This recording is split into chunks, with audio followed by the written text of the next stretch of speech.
Tuhan diambil di Mazmur 91. Saya sengaja nggak keluarkan Alkitab saya pakai handphone karena saya mau lihat terjemahan dalam bahasa Inggrisnya. Judul firman-Nya Tuhan pelindunganku. Ya. Lihat Mazmur 91. Saya akan bacakan satu persatu. Dalam lindungan Tuhan, orang yang duduk dalam lindungan yang maha tinggi dan bermalam dalam naungan yang maha kuasa akan berkata kepada Tuhan, tempat perlindunganku dan kubu pertahananku, Allahku yang kupercayai. Sungguh dialah yang akan melepaskan engkau dari jerat penangkap burung dan penyakit sampar yang busuk, dan kepatnya ia akan melindungi engkau. Di bawah sayapnya engkau akan melindung, kesetiaannya ialah perisai dan pagar tembok. Engkau tak usah takut terhadap kedahsyatan malam, terhadap panah yang terbang di waktu siang, terhadap penyakit sampar yang berjalan dengan gelap, terhadap penyakit menular yang mengamuk di waktu petang. Walau 1000 orang lebat di sisimu dan 1000 di sebelah kananmu, tapi itu tidak akan menimpamu. Engkau hanya menontonnya dengan matamu sendiri dan melihat pembalasan terhadap orang-orang fasik. Sebab Tuhan ialah tempat perlindunganmu, yang maha tinggi telah kau buat tempat pertedurmu. Malapetaka tidak akan menimpa kamu, dan tulah tidak akan mendekat kepada kemahmu. Sebab malaikat-malaikat yang akan diperintahkannya kepadamu untuk menjaga engkau di segala jalanmu. Mereka akan menantang engkau di atas tangannya, supaya kakimu jangan terantuk pada batu. Singa dan ular tedung akan kau langkahi. Engkau akan menginjak anak singa dan ular naga. Sungguh hatinya melekat kepadaku, maka aku akan meluputkannya. Aku akan membentenginya, sebab ia mengenal namaku. Bila ia berseru kepadaku, aku akan menjawab. Aku akan menyertai dia dalam kesesakan. Aku akan meluputkannya dan memuliakannya. Dengan panjang umur akan kukenyangkan dia, dan akan kuperlihatkan kepadanya keselamatan daripadaku. Amin. Saya sangat suka firman ini, dan firman ini saya hafal. Ya, saya hafal. Saya hafal waktu itu karena pikiran saya diserang oleh iblis dan saya hampir jadi kayak orang gila. Jadi ini firman ini saya suka hafal, membuat saya mengobati pikiran saya yang kacau. Waktu itu ya kacau sekali. Jadi saya seperti kayak orang gila gitu. Tapi puji Tuhan, saya baik-baik saja hari ini. Tuhan memberikan saya kemenangan. Apa yang saya mau sampaikan pada umat Tuhan di tempat ini adalah Anda harus sadar satu hal, bahwa kita manusia ini lemah gitu loh.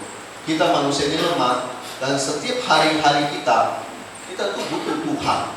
Makanya kita perlu cari Tuhan. Saya sangat bersuka cita ketika saya duduk di situ. Saya lihat belum jam 9 itu sudah umat Tuhan sudah datang ke tempat ini. Saya ini sudah keliling di Kalimantan Barat ya, yang belum mungkin cuma hanya Kota Ketapang, karena tidak ada schedule ya. Kota Ketapang sama Batu Ampar ya, cuma 2 daerahnya aja, yang lain kayaknya udah semua ya. Se-Kalimantan Barat Anda tanya sama saya, masuk ke dalam sudah gitu. Dan saya memperhatikan berbagai banyak orang.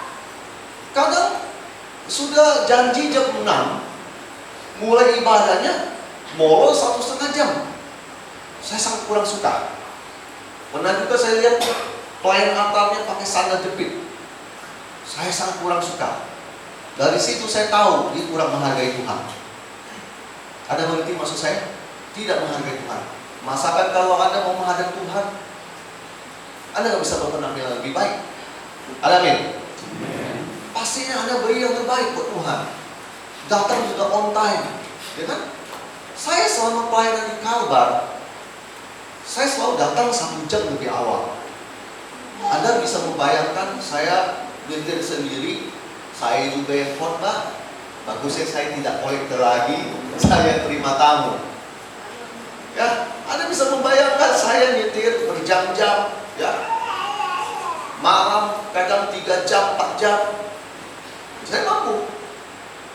Ya, karena saya memang Tuhan kasih kekuatan, saya mampu. Ya, saya mampu. Kakak yang teriak-teriak, habis itu nyetir lagi sendiri 4 jam lagi, malam sampai jam 1 malam baru tiba. Saya mampu. Dan itu berturut-turut. Kali ini saya datang ke Kalbar 31 hari. Dan 31 hari ini, setiap hari ini sudah di set ibadah dan berganti tempat. Buat saya, yang menjalani semua itu, saya sangat butuh satu hal, perlindungan Tuhan. Tidak ada perlindungan Tuhan, saya takut, Pak Bu. Saya pernah di berbagai wilayah, di dekat Pinyu, di Sintang, terjadi hampir nabrak orang. Waktu itu teman saya nyetir, hampir nabrak orang.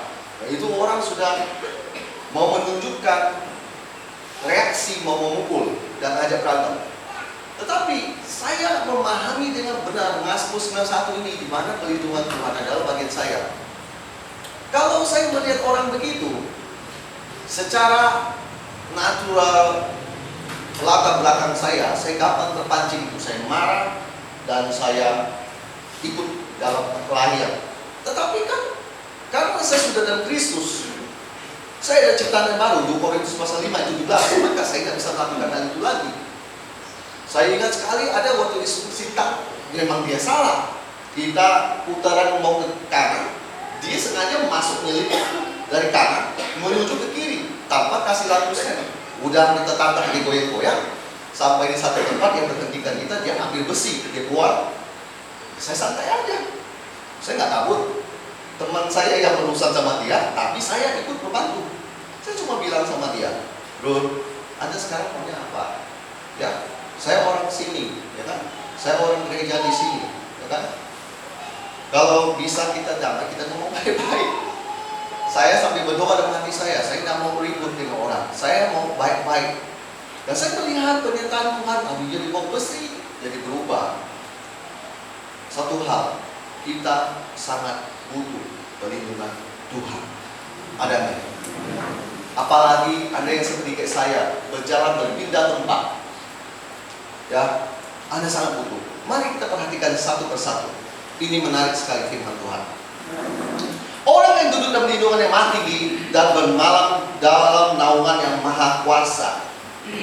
Ini orang yang membuat dia dilindungi oleh Tuhan. Orang yang duduk dalam lindungan yang maha tinggi dan bermalam dalam naungan yang maha kuasa. Ini orang yang menyebabkan dia dilindungi Tuhan. Bapak Ibu perhatikan Alkitab Anda. Saya akan kasih Anda terjemahan New King James bahasa Inggris lebih detail.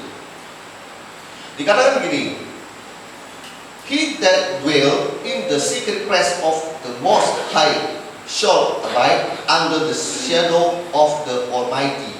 Artinya begini, dia yang berdiam dalam tempat rahasia dari yang maha tinggi akan tinggal di bawah bayangan yang maha kuasa.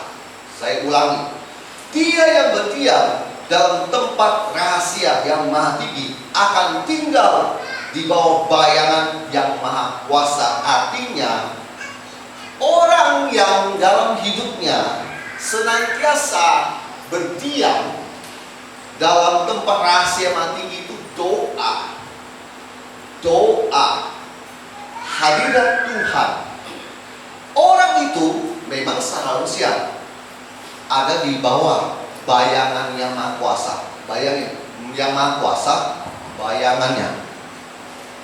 bayangannya melindungi orang tersebut karena orang ini berdiam dalam tempat rahasia yang maha tinggi.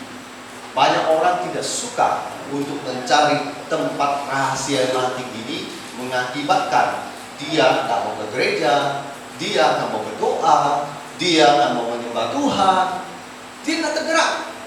Saya sangat sedih.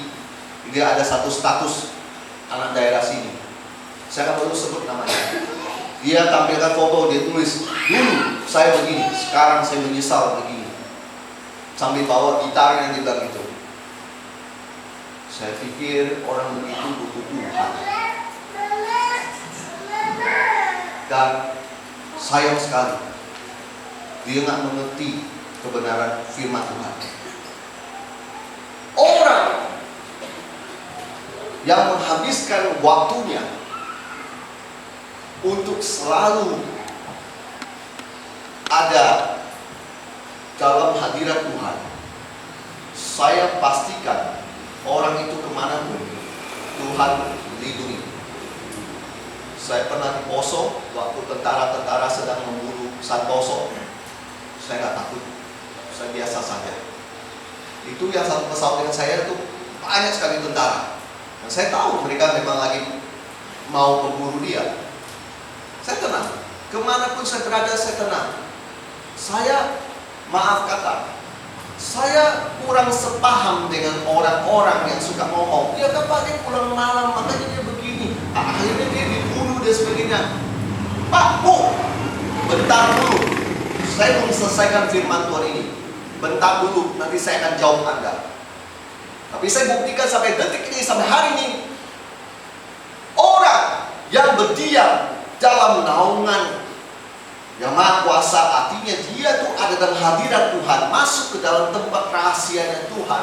Orang itu selalu mendapat bayangan dari Tuhan, sinar itu, dan dia itu tidak akan diapa-apain sama orang. Ada amin? Jangan bengong-bengong. Ada amin? Siapa yang percaya? Kata amin. Kemudian dikatakan begini. Yang kedua, akan berkata kepada Tuhan, tempat pelindunganku dan kubur pertahananku, Allahku yang kupercayai. Nah, di Inggris ya, I will say of the Lord, He is my refuge, my fortress, and my God. In Him I will trust. Ini orang kalau bisa ngomong begitu, ini orang pede. Kayak tadi saya pede. Saya bisa ngomong gitu karena saya pede. Pede, saya percaya diri bahwa nggak akan ada hal apapun orang bisa berbuat sama aku. Dia mau coba sentuh aku, coba-coba aja. Ini berusaha teman-teman. Nggak akan bisa. Nggak akan bisa. Makanya penting kalau Anda mau seperti kayak begini, Anda harus punya waktu untuk Anda selalu masuk ke dalam tempat rahasia. Tempat rahasia bukan di daerah sini. Halo, bukan di sini saja. Tempat rahasia ada di bilik kamar Anda, di mana Anda pagi bersaat teduh, malam doa, ataupun siang Anda meluangkan waktu Anda benar-benar Anda doa. Doa bukan cuma ngomong amin. Bukan Pak Bu. Doa di mana Anda memang merasa Anda berjumpa dengan Tuhan secara pribadi. Saya ulangi lagi. Pak siapa namanya Pak? Saya lupa Pak. Maaf, Bapak. Hah? Antonius. Antonius, halo, apa kabar? Puji Tuhan, terbaik. Saya pergi. Itu bukan ngobrol, itu sapaan. Halo Tuhan, terima kasih untuk berkat-Mu. Amin. Itu sapaan Pak. Bu, itu sapaan. Bukan doa. Kalau Anda benar-benar mau ada dalam hadirat Tuhan, Anda harus beri waktu. Saya lihat sekarang orang di kampung saja tidak punya waktu buat Tuhan. Bagaimana Anda mau bilang orang kota lebih lagi tidak punya waktu buat Tuhan. Makanya mohon maaf ya, kadang-kadang lagi nyetir, tiba-tiba lagi lampu merah, orang pakai sepeda motor, pecahin kacanya. Ya Tuhan tolong, udah terlambat Pak Bu. Oh pasang salib di dashboardmu nggak percuma, preman nggak takut dengan salib di dashboardmu. Yang mereka takut adalah Tuhan. Amin. Yang mereka takut ada kuasa Tuhan. Amin. Mereka nggak takut kamu mau taruh Alkitab di depan dashboardmu, mau taruh topi ABRI, siapapun mau taruh bintang berapa di plat nomormu, nggak takut. Karena kalau mereka sudah mau berani berbuat kejahatan, mereka sudah tanggung resiko. Pak Bu, kalau Anda saja tidak punya waktu berdiam dalam hadirat Tuhan, bagaimana Anda yakin Anda bisa berkata, tempat pelindungku dan kubu pertahananku, Allahku yang kupercayai? Bagaimana Anda bisa berkata begitu? Anda tidak akan bisa pede berkata begitu. Kalau saya sangat pede. Saya sangat pede. Anda lihat saya capek-capek, saya nyetir. Karena saya bilang sama istri saya, kalau saya nggak kuat, tolong Pak, bicara sama saya, biar saya bisa fokus sampai pada tujuan yang selamat. Kebanyakan selamat sampai hari ini, puji Tuhan. Jangan nggak selamat. Saya berani bilang pada Tuhan, kepada orang, tempat pelindunganku dan kubu pertahananku, Allahku yang kupercayai.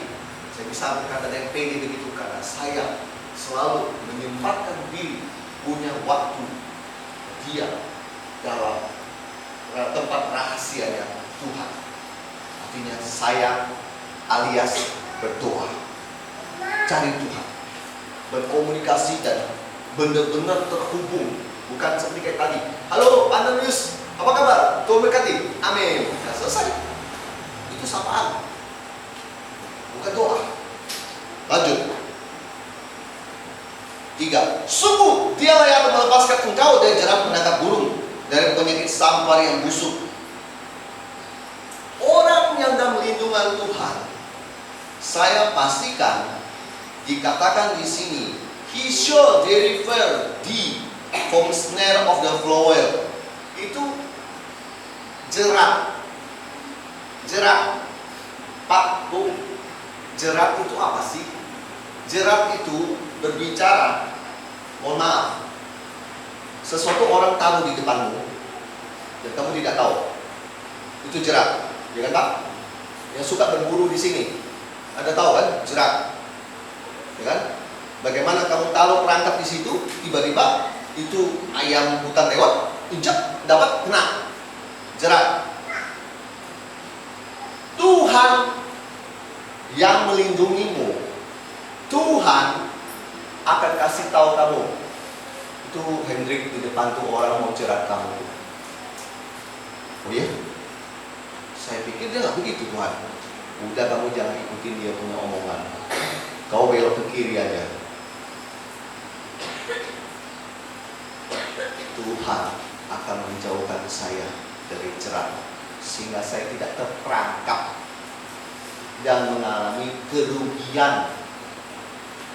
Orang yang buka lahan ditipu, orang yang bikin bisnisnya ditipu, nah itulah tidak dalam hadirat Tuhan.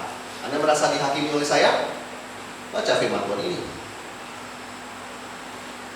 Saya tidak menghakimi, saya sedang ngomong firman Tuhan. Tuhan akan menjauhkan jerat yang dipasang oleh orang-orang siapapun dan sebagainya yang tidak kamu sangka. Dia memang sedang merancangkan itu dalam hidup Anda, dan Anda terlepas, tidak kena jerat itu. Akibatnya, ya kamu pasti nggak rugi lah. Oke, kemudian dikatakan begini, dari penyakit sampar yang busuk. Saya sangat percaya orang boleh kena ini, boleh kena itu, dan sebagainya. Di dalam nama Yesus saya tidak akan kena. Pak, jangan ngomong gitulah. Suka hati saya lah, saya punya iman. Daripada saya ngomong, saya akan kena penyakit flu berat, saya akan tidur di ranjang berminggu-minggu apa. Daripada saya ngomong gitu.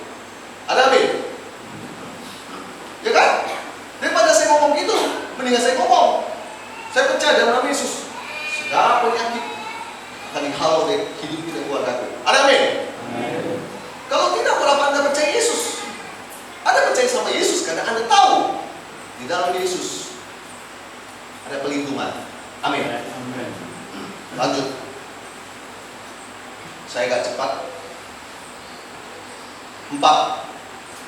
Dengan kepaknya ia akan menduduki engkau, di bawah sayapnya engkau akan berlindung. Kesetiaannya adalah perisai dan pagar tembok. Ini luar biasa Inggrisnya. And under his wing shall trust. Di bawah sayapnya kamu harus percaya. Luar biasa. Saya sedang membayangkan kalau kami dulu dari kehidupan yang lama, kalau kami misalnya lagi dalam sebuah hal perkelahian atau apapun, kami diam sama seseorang begini, lu tenang aja, gua akan beresin tuh orang. Itu omongan kayak memberi sebuah jaminan. Atau Anda lihat, Tuhan bilang, kamu tenang aja, di bawah kepak sayap saya akan lindungi kamu. Luar biasa. Bahwa Tuhan sanggup melindungi Anda. Jangan bilang semoga lah Pak. Semoga punya bahasa saya tidak terlalu suka. Selalu mogok dan gagal. buat saya itu kepanjangannya. Semoga selalu mogok dan gagal. Saya nggak suka semoga. Semoga lah, insya Allah lah, nanti gimana lah. Nah, saya nggak suka. Saya percaya di dalam kipatnya aku pasti dilindungi oleh Tuhan. Kemudian dikatakan begini di Inggris ya, His truth shall be thy shield and buckler. Terjemahannya lebih tepat, bukan kesetiaannya dia perisai dan pagar tembok, bukan. Kebenarannya seharusnya menjadi perisaimu dan pagar tembok. Kebenaran Tuhan. Apa itu kebenaran Tuhan, Pak? Firman Tuhan yang kamu baca setiap hari. Itu yang akan menjadi perisaimu. Masuk akal sekali, Pak. Karena di Efesus pasal 6 pun dibahas soal ini. Perisai iman kita, angkatlah perisai imanmu. Itu berbicara iman, bisa perisai iman karena dari firman Tuhan, kebenaran. Dia bilang kebenarannya seharusnya menjadi perisai buat kamu dan pagar tembok kamu, sehingga orang-orang tidak akan bisa menyerang Anda. Lanjut. Engkau tak usah takut terhadap kedahsyatan malam, terhadap panah yang terbang di waktu siang. Oh, di Inggris yang bilang, kamu gak usah takut terhadap teror di waktu malam dan terhadap panah yang terbang di waktu siang. Teror itu apa sih, Pak? Teror itu sesuatu yang menakutkan. Makanya kan ada pelakunya namanya teroris. Dia tuh pelaku yang mengintimidasi, menakut-nakutkan kita. Anda tidak usah takut terhadap teror di malam hari. Anda bisa tidur dengan tenang karena Tuhan perlindungannya. Ada apa? Kamu mau usah takut dengan panah yang terbang di waktu siang. Panah yang terbang di waktu siang saya lambangkan itu serangan. Saya lambangkan itu juga bisa santet, bisa apapun. Kuasa kegelapan, tenung, sihir, dan lain sebagainya. Anda nggak usah takut, Pak Bu. Sekali lagi dari tempat ini saya bilang, Anda nggak usah takut, Pak Bu. Lanjut.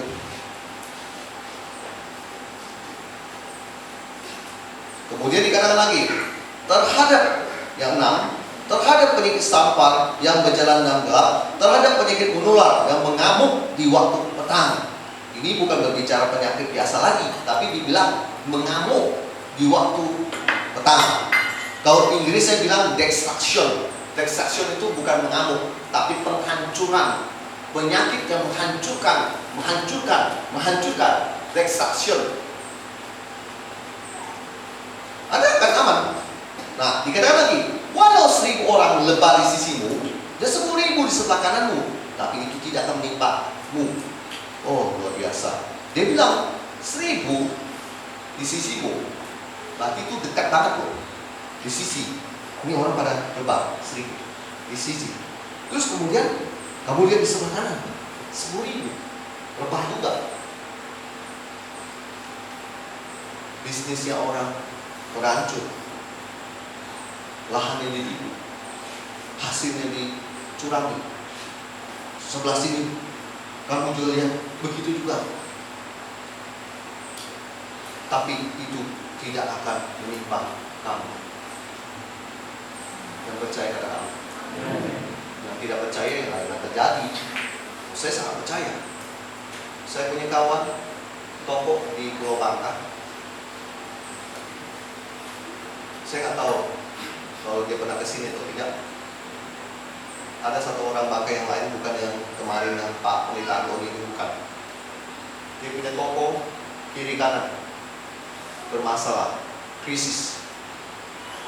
Bahkan ada satu pelayan hamba Tuhan bangkrut, pergi merantau ke Jakarta, pergi lagi ke Surabaya. Saya tidak menghakimi, sekali lagi saya tidak menghakimi. Saya cuma bilang ya, saya tidak tahu lah, itu urusan dia sama Tuhan lah ya. Kalau saya pribadi ya, saya tahu ya ini firman Tuhan, inilah firman Tuhan. teman saya ini bilang, saya puji Tuhan, memang sepi, saya tahu, tapi punya saya, ya masih bisa jalan. Berarti kiri sepi, mati semua. Kanan sepi, mati semua. Dia tetap eksis karena ada dalam perlindungan Tuhan. Banyak orang kalau dengar khotbah ini sangat senang. Oh, saya mau ya kayak gitu. Tapi ketika disuruh yang ayat satunya berdiam diri dalam hadirat Tuhan, tak mau. Pak, nggak ada waktu Pak. Pak, nggak ada waktu Pak. Cukup saya beribadah di gereja. Kurang itu Pak Bu.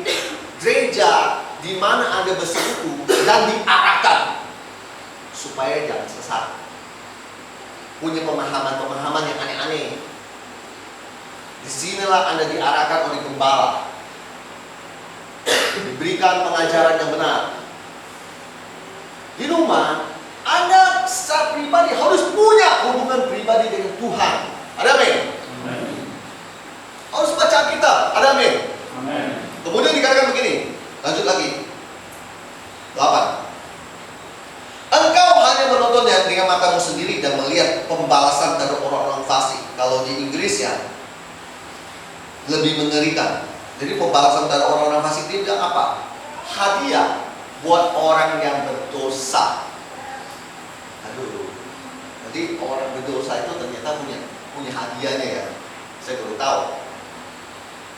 Makanya hati-hati. Orang selama ini berpikir dia gak butuh Tuhan lagi, dia menjauh dari Tuhan. Hati-hati, punya hadiahnya. Jadi dibilang di firman ini, kamu hanya lihat dari matamu. Itu orang yang berdosa itu semua, pada akhirnya dia punya hadiahnya. Gak usah kamu dari mulutmu kamu marah-marahin mereka dan sebagainya. Gak usah. Ada waktunya dia akan dapat hadiah itu. Siapa yang mengatakan Pak? Ini firman Tuhan. Bahasa Inggrisnya, the reward of the wicked. Reward itu hadiah. Lanjut 9. Sebab Tuhan ialah perlindunganmu, yang maha tinggi telah kau buat tempat pertidurmu. Ya, dia katakan sebab Inggrisnya, kamu telah membuat Tuhan menjadi tempat perlindunganmu. Ya, menjadi tempat perlindunganmu yang maha tinggi. Terus dikatakan sebentar. Habitation, Thai habitation, tempat tinggalmu. Saya terjemahkan lagi begini. Sebab kamu telah membuat Tuhan menjadi tempat perlindunganmu yang maha tinggi, menjadi tempat tinggalmu. Luar biasa ya. Jadi orang itu bisa tadi melewati itu semua. Dia lihat pembahasan dan orang-orang fasik itu, orang berdosa dapat hadiah dan sebagainya. Dan dikatakan kenapa di ayat 9? Karena kamu itu menjadikan Tuhan, bukan Tuhan yang tempat perlindunganmu, bukan di Indonesia. Kamu menjadikan Tuhan tempat perlindunganmu. Kemudian dikatakan yang ini lagi, terus dia bilang tempat tinggalmu. Pak, Bu, kalau kamu menjadikan Tuhan tempat tinggalmu, mana mungkin ada serangan kuasa kegelapan bahkan orang jahat yang bisa mengutik Anda? Mana bisa, Pak, Bu? Kalau Anda tinggal di rumah jenderal berapa bintang, Anda bilang Anda kemasukan teroris dan Anda dibunuh. Itu mungkin pasukannya sudah berlapis. Mau masuk depan itu sudah ada pos penjaga. Masuk ke dalam lagi ada pengawal. Masuk lagi ada lagi. Bayangkan itu dalam alam roh. Di dalam alam roh Anda punya keamanan berlapis dari Tuhan. Mana bisa orang colek Anda? Mana bisa orang membuat Anda jatuh? Mana bisa kamu pada akhirnya sampai gimana?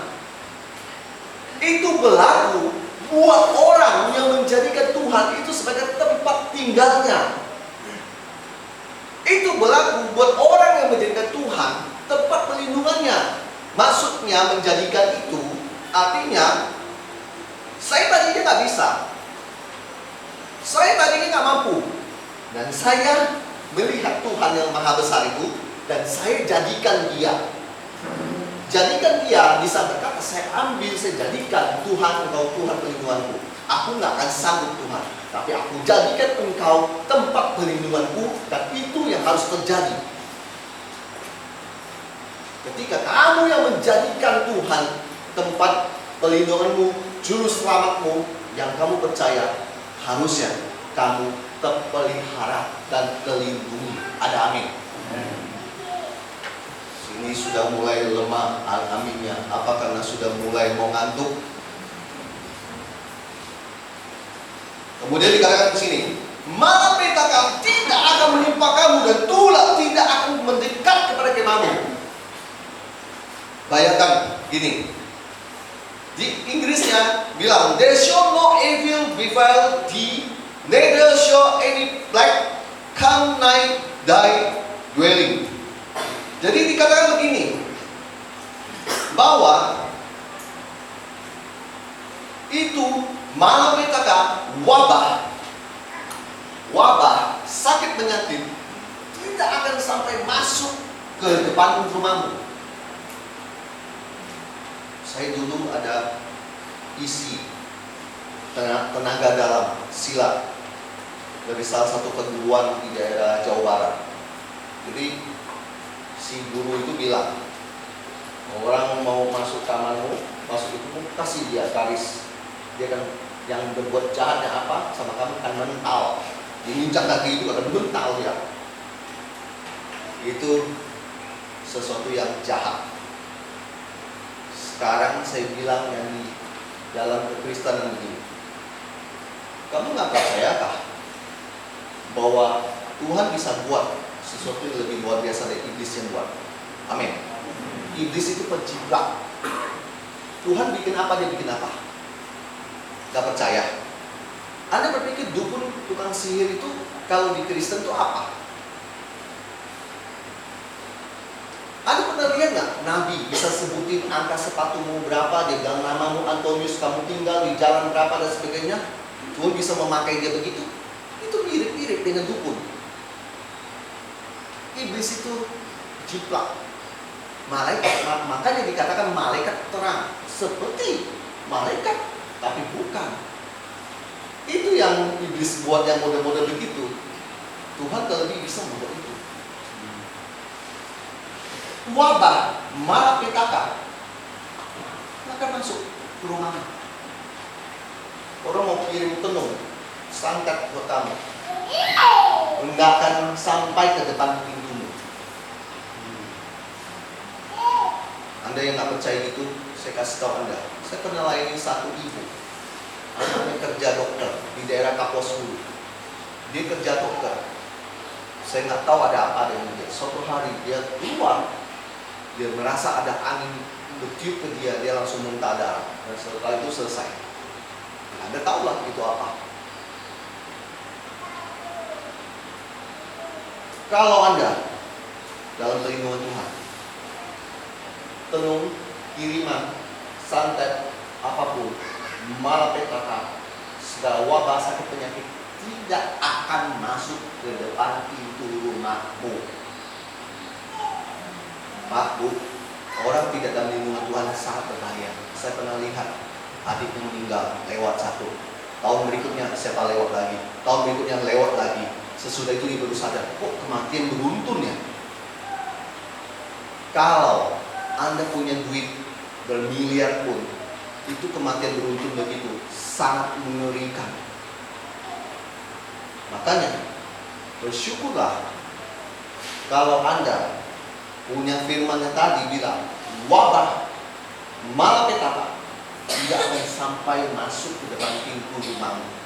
Kemahmu kalau sekarang itu adalah rumah. Israel dulu kan berkemah, pindah-pindah. Kalau sekarang kita kan rumah.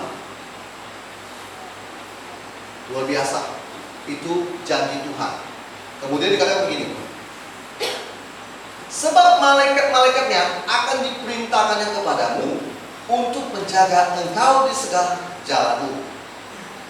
Jadi kalau di sini kan diperintahkan kepadamu. Kalau di Inggris dibilang dia memberikan malaikatnya. Malaikatnya itu angels, bukan angel. Angels berbicara malaikat-malaikat. Dia memberikan malaikat-malaikatnya untuk melindungi engkau, menjaga engkau dalam setiap jalannya. Saya sangat percaya dengan kuasa pelayanan malaikat. Anda bilang, Pak, pengajaran apa lagi? Saya tidak sesat. Saya melakukan firman Tuhan. Saya kalau masuk ke daerah manapun dan sebagainya, saya cuma bilang, Tuhan, aku perintahkan malaikatmu mendahului saya di situ dan melakukan pembersihan, melakukan apapun. Orang-orang yang berniat jahat terhadap saya apapun, di dalam nama Yesus Tuhan, aku patahkan kuasamu dan malaikatmu kiri dan kanan mengawal saya. Itu firman Tuhan. Jadi malaikat Tuhan diberikan buat Anda, menjaga Anda. Luar biasa. Lanjut. Mereka akan menantang engkau di atas tangannya supaya kakimu jangan teratur dan batu. Kemudian dikatakan, singa dan ular gedung akan kau langkahi. Engkau akan menginjak anak singa dan ular naga. Ini ada artinya. Anak singa dan ular naga itu berbicara setan, kuasa kegelapan. Kamu diberikan kuasa untuk melangkahi dan menginjaknya. Lukas pasal 10 ayat 19 berbicara tentang otoritas yang diberikan buat orang percaya untuk menaklukkan kuasa-kuasa yang jahat dan untuk menahan kekuatan musuh, sehingga dikatakan tidak ada yang akan membahayakan kamu. Pak, Bu, dari mimbar ini saya mau mengajarkan, jangan suka mengajarkan yang sesuatu yang bilang serangan balik lah. Saya percaya di dalam nama Yesus tidak ada serangan balik. Semua kuasa itu sudah dikalahkan. Kalau kamu pikir dia ada serangan balik, berarti dia masih punya kekuatan untuk balik lagi serang kamu. Oke, kalau Anda percaya itu, begini. Dulu saya ada penganut pengajaran begitu. Sehingga waktu ini saya serang, nanti dia serang balik. Nanti saya serang balik. So, pertanyaan saya, Pak Antonius, kapan saya selesainya, Pak? Mati saya begitu, Pak. Ada pendoa-pendoa syafaat di Jakarta menghubungi saya. Bos, dia pendoa syafaat. Bos, bukan orang biasa. Bos, Pak, saya ini pusing, Pak. Stres. Saya tiap hari diserang terus, Pak. Saya serang balik lagi. Saya bilang, pemahaman itu salah dengan firman Tuhan. Bacalah Lukas pasal 10 ayat 19 dengan benar-benar. Di situ dikatakan kekuatan untuk menahan musuh. Jadi kamu gak akan bisa. Diserang balik. Terus kena, pada mobil kita, serang balik. Gitu ya. Kasihan pengajaran begitu. Umat Tuhan di tempat ini, percayalah, Lukas pasal 10 ayat 19. Kamu diberikan kuasa dan otoritas untuk menaklukkan. Tidak ada serang balik lagi. Selesai sudah. Ya. Oke, lanjut. Perhatikan ini. Sungguh hatinya melekat kepadaku, maka aku akan meluputkannya. Aku akan membentengnya, sebab ia mengenal namaku dengan baik. Di Inggrisnya, because he had set his love upon me. Dikatakan ini semua yang tadi saya jelaskan itu, Pak, wabah, penyakit, hancuran, apa dan sebagainya, bisa dijauhkan daripada hidup orang itu karena tidak lain begini. Karena orang itu men-set hatinya untuk mengasihi Tuhan. Masih belum nangkap juga? Saya akan ulang. Karena orang ini men-set hatinya untuk mengasihi Tuhan. Amin. Makanya dia bisa terluput dari ini, itu, dan sebagainya. Makanya dia bisa sampai hari ini tetap eksis. Karena dia men-set hatinya untuk mengasihi Tuhan. Dan dikatakan begini, karena itu, kata Tuhan, aku akan deliver him, membebaskan dia. Kenapa dia akan membebaskan? Karena orang ini men-set hatinya untuk mengasihi Tuhan, maka dia akan membebaskan dia. Pak, Bu, kalau ini orang adalah orang yang saya paling kasih dalam hidup saya selain Tuhan dan mama saya. Kalau dia di jalan ada apa-apa, saya akan datang membebaskan dia, melepaskan dia. Saya nggak peduli. Saya orangnya gitu. Apalagi Tuhan tahu setiap hari kamu men-set hatinya. Lagi di tempat manapun lagi kerja, tiba-tiba ingat Tuhan, bisa langsung bilang puji Tuhan, terima kasih Tuhan untuk kasih anugerah-Mu. Orang yang begitu adalah orang yang men-set hatinya untuk mengasihi Tuhan. Sebaliknya, udah jamnya ibadah, masih tidur aja, masih tidur aja, masih tidur aja. Itu orang tidak men-set hatinya untuk mengasihi Tuhan. Itu kasih Tuhan itu bohong. Tetapi orang yang men-set hatinya untuk mengasihi Tuhan, pastinya semua yang di pikirannya ketika Tuhan perintahkan di dalam hati, dalam pikirannya, dia akan mau melakukannya untuk Tuhan. Walaupun maaf kata tidak ada untungnya. Tahu tidak ada untungnya, tidak ada benefit untung. Tapi karena Tuhan memerintah, dia mau. Setiap orang yang bilang dia mengasihi Tuhan, harusnya orang itu adalah orang kalau disuruh Tuhan untuk melakukan apapun, termasuk memberi, dia pasti mau melakukannya. Anda nggak bisa menipu Tuhan. Anda boleh bilang Anda seorang religius yang taat beragama, tetapi pada akhirnya Anda seorang yang pelit. Kenapa? Itu tidak mencerminkan Anda mengasihi Tuhan. Anda mau mengasihi Tuhan, berarti Anda mendengar perintahnya dan melakukan segala perintahnya. Amin. Saya mengajarkan umat Tuhan di tempat ini bukan masalah uang. Karena firman Tuhan berkata, di mana hartamu berada, di situ hatimu berada. Kalau hartamu berada di sini, maka ini yang akan kamu elus-elus. Kalau hartamu ada di deposito kamu, itulah kamu punya hati ada di situ. Kalau kamu bilang, saya set Tuhan, saya mengasihi dia, saya set dia Allah Tuhan yang saya kasih, harusnya setiap pengorbanan apapun yang lahir dari hatimu itu kamu mau lakukan terus, lakukan terus buat Tuhan. Tuhan bilang pantas. Kalau orang begitu, saya pasti akan datang membebaskan dia, melepaskan dia. Kemudian dikatakan begitu, I will set him on high. Saya akan menempatkan dia di tempat tinggi. Itu terjemahan yang paling pas. I will set him on high. Dikatakan because he had known my name. Karena dia tahu namaku. Dia tahu nama Yesus. Dia tahu nama Tuhan. Bapak Ibu ada sekian lama sudah jadi Kristen, sudah tahu nama Yesus, sudah tahu nama itu berkuasa, bisa menyembuhkan Anda dari sakit penyakit, bisa menyembuhkan Anda dari sekarang kebangkrutan atau apapun, bisa memulihkan suami istri yang bertengkar, suami yang hilang bertahun-tahun nggak pulang, istri yang sudah pergi jauh. Nama itu nama berkuasa. Nama itu bisa memanggil dia kembali. Pak, yang benar Pak, Bapak ngomongnya benar. Ada saya buktinya di Manado. Saya panggil tuh orang kembali. Pulang kamu dalam nama Yesus. Pulang. Di tengah lagi didugem, tiba-tiba dia kayak merasa gelisah, dia pulang. Padahal sudah pergi jauh di balik papan. Pulang. Kemudian saya pulihkan mereka suami istri itu. Tuhan akan melakukan ini, menempatkan Anda di tempat yang tinggi. Semua orang itu rindu ditempatkan di tempat tinggi. Hanya maukah engkau men-set cinta buat Tuhan, kasih buat Tuhan, men-set hatimu untuk mengasihi Tuhan dengan sungguh-sungguh. Maka kalau kamu lakukan itu, ini akan jadi bagianmu.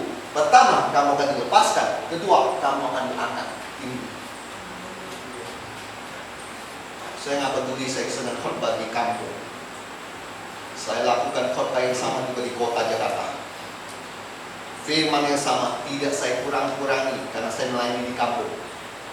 Biarkan orang kampung tidak banyak mengerti saja, orang kota saja dikasih lebih banyak dan lebih berbobot aja. Tidak, saya posisinya tetap sama. Sebelum saya datang ke sini saya sudah berdoa, Tuhan apa yang mau disampaikan? Tuhan bilang itu tempat perlindunganku. Saya lihat wartanya di belakang itu tulis Tuhan tempat perlindunganku. Ini bukan pas-pasan atau lagi cocok-cocokan. Tidak. Saya memang berdoa. Hamba Tuhan ini berdoa.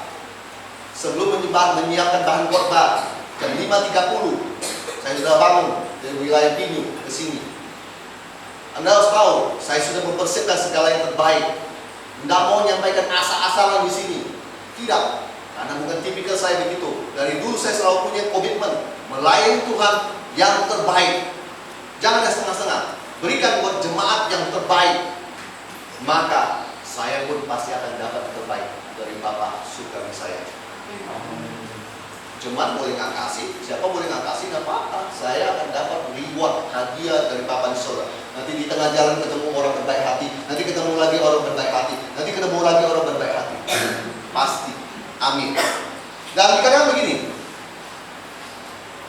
bila ia berseru kepadaku, aku akan menjawab dia, aku akan menyertai dia kesesakan, aku akan meluputkan dan memuliakannya. Luar biasa nih janji Tuhan. Ini masih ada hubungan dengan tadi yang ayat 14. Dia bilang, ketika Inggris yang dia memanggil namaku, dia memanggil saya akan menjawab dia. Pak, Bu, ada yang sudah doa bertahun-tahun Tuhan tidak jawab. Introspeksilah sedikit, introspeksilah sebentar. Apa yang menyebabkan doamu tidak dijawab? Karena Tuhan sendiri bilang, kalau dia berteriak sama saya, berseru itu berarti dia berteriak. Kalau dia berteriak padaku, saya pasti menjawab dia. Kalau ini tidak terjadi dalam hidupmu, bukan firman Tuhan yang bohong, tetapi kamu yang bermasalah. Sebentar dulu, kamu yang bermasalah, bukan firman Tuhan yang bermasalah. Karena ini adalah janji. Kalau dia memanggil namaku, aku pasti akan menjawab dia. Dan dengan baik Inggris ya, bukan menyintai dalam kesesakan. Saya akan bersama dengan dia dalam masalah. Kalau saya sedang dalam masalah, ada satu orang yang raksasa berdiri di sebelah saya yang saya percaya dia bisa menyelesaikan saya. Oh, dia bersama dengan saya berjalan. Saya tadinya takut. Saya bisa timbul rasa percaya diri. Dan saya bisa menjalani semua itu bersama dengan raksasa ini satu. Tuhan bilang, saya akan bersama dengan dia dalam masalah. Bukan setelah dia melewati masalah, tapi dalam masalah. Yang menangkap keadaan, yang diberkati keadaan. Sekali lagi yang diberkati namanya amin. Di dalam masalah dia kasih janji, aku akan bersama dengan dia. Bukan tunggu di sana sampai ketemu di garis finish, Ibu Meli, saya tunggu saja di sini. Itu mah tunggu di garis finish, tidak bersama. Tetapi kalau orang yang ngomong kayak begini, berarti dia kasih sebuah janji. Janji, aku akan bersama dengan dia dalam masalah. Masalah apa? Saya nggak tahu. Masalah apa yang Anda hadapi? Itu janji Tuhan buat Anda. Itu janji Tuhan buat Anda. Itu janji Tuhan buat Anda. Dikatakan begini. Saya akan membebaskan dia. Bukan meluputkan. Kalau di sini deliver. Saya akan memuliakannya. Bukan saja janji bersama dengan dia dalam masalah. Setelah itu udah gak ada apa-apa. Cuma itu aja Pak. Cuma itu aja Pak janjinya. Tidak. Dia berjalan bersama dengan Anda dalam masalah. Kemudian dia melakukan pembebasan terhadap Anda untuk setiap masalah yang Anda hadapi hari ini. Jam ini.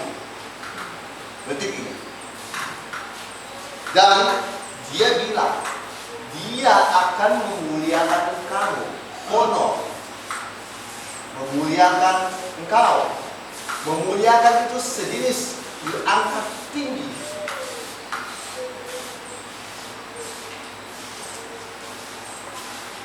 Luar biasa. Luar biasa. Itu janji Tuhan. Kemudian yang terakhir, dengan panjang umur akan kukenyangkan dia dan akan kuperlihatkan kepadanya keselamatan daripadaku. With long life I will satisfy him. Dengan panjang umur, bukan kenyangkan, aku akan puaskan dia. Dan aku akan memperlihatkan kepadanya keselamatan daripadaku. Saya sudah selesai.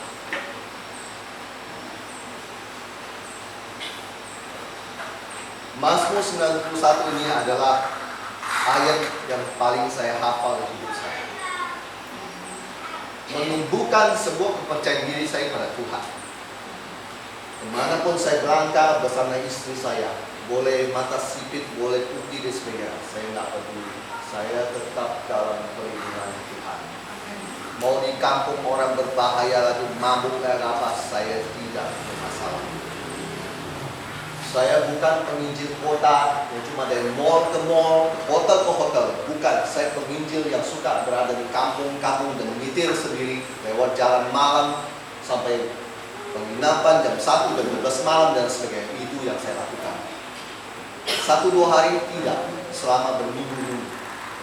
Saya sudah banyak melewati sebuah bahaya dan sebagainya. Saya tetap punya pegangan. Mazmur 91, Tuhan adalah pelindungku. Saya sadar Tuhan bisa melindungi saya karena saya mau masuk dalam hadirat-Nya, masuk ke dalam tempat rahasia di mana saya dan Dia dengan baik. Saya dan Dia, bukan saya beramai-ramai, saya dan Dia berkomunikasi dan saya ada dalam pelindungan-Nya. Di setiap saat saya mau mengeset Tuhan itu kasih saya, hidup saya. Saya mengeset Dia Tuhan yang saya hormati, yang saya kasih.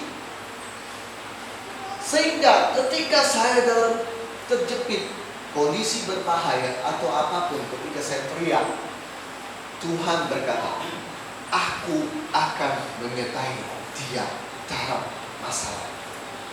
Masalah itu boleh 1 bulan, 2 bulan tidak kunjung selesai.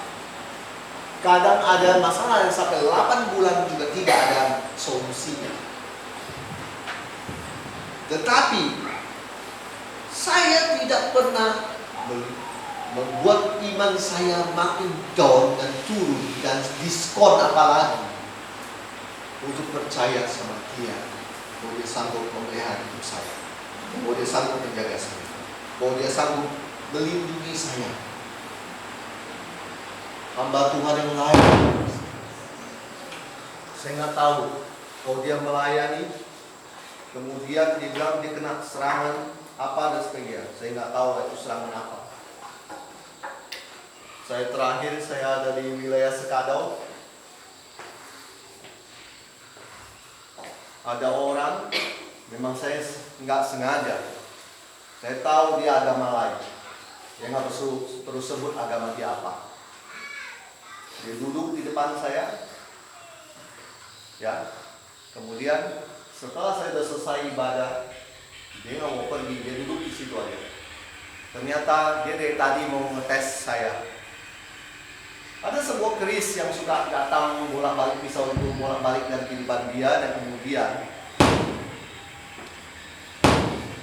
dia bilang, Pak Haji 3 orang aja, Pak Haji 3 orang aja nggak bisa selesaikan masalah itu.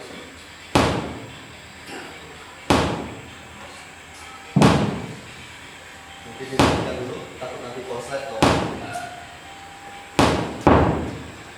Ada 3 orang Pak Haji yang tidak bisa selesaikan masalah itu. Dan saya berdoa dalam nama Yesus. Akhirnya kami berpasan bertarung di situ. Dalam waktu lama, setengah jam kurang selesai. kerisnya saya bawa. Itu orang yang punya, kalau di Singkawang itu yang ada suka lihat atraksi yang lokung itu, nah itu orang. Nggak ada serangan balik, nggak ada nanti habis itu saya kena di sini, kena di mana lagi, nggak ada.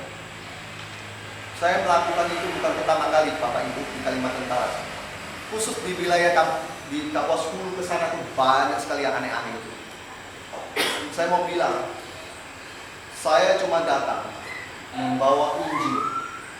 Yang penginjilan begini, membawa Injil, membawa dia pada jalan Yesus, dibaptis dan diselamatkan. Itu aja tugas saya. Kalau dia mau bergereja di mana itu urusan dia. Saya nggak ada urusan dengan saya. Itu sudah bertahun-tahun saya lakukan hidup saya. Saya buktikan Tuhan itu melindungi saya. Tuhan menyertai saya. Nggak ada sampar, wabah, apapun berani masuk di rumah saya sampai kena di saya, akhirnya saya sakit dan saya tidak berdaya. Takut tidak ada. Dan saya tahu ketika saya menjadikan Tuhan yang saya kasihi, saya set hati saya untuk saya melekat pada Dia dan saya bilang, Tuhan, aku bisa butuh sama Engkau. Aku nggak akan bisa dengan kekuatan itu 31 hari KKR setiap hari. Tidak akan bisa. Tapi aku men-set engkau kekuatan itu dan aku akan bisa. Aku akan bisa. Aku akan bisa. Dan Tuhan menyertai aku. Dan Dialah yang akan membebaskan aku dari semua masalah yang ada. Dan bukan itu saja.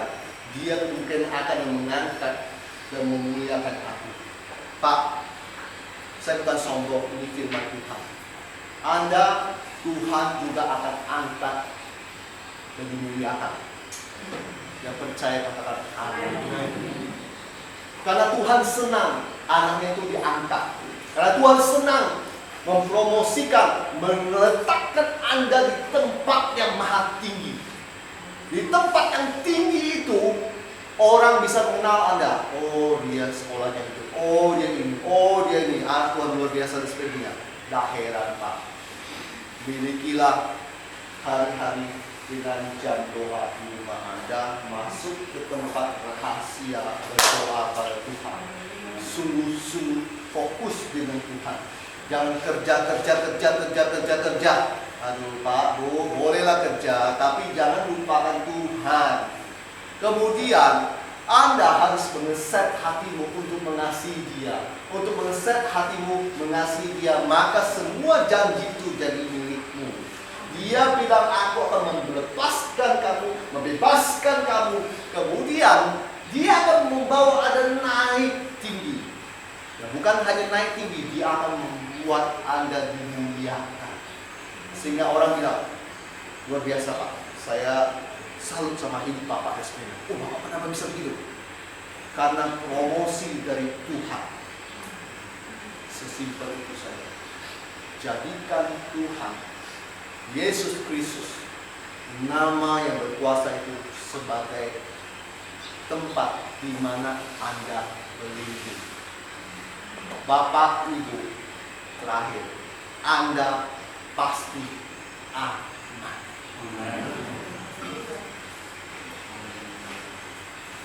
Saya persilakan sama Ibu Gembala atau siapapun untuk maju ke depan.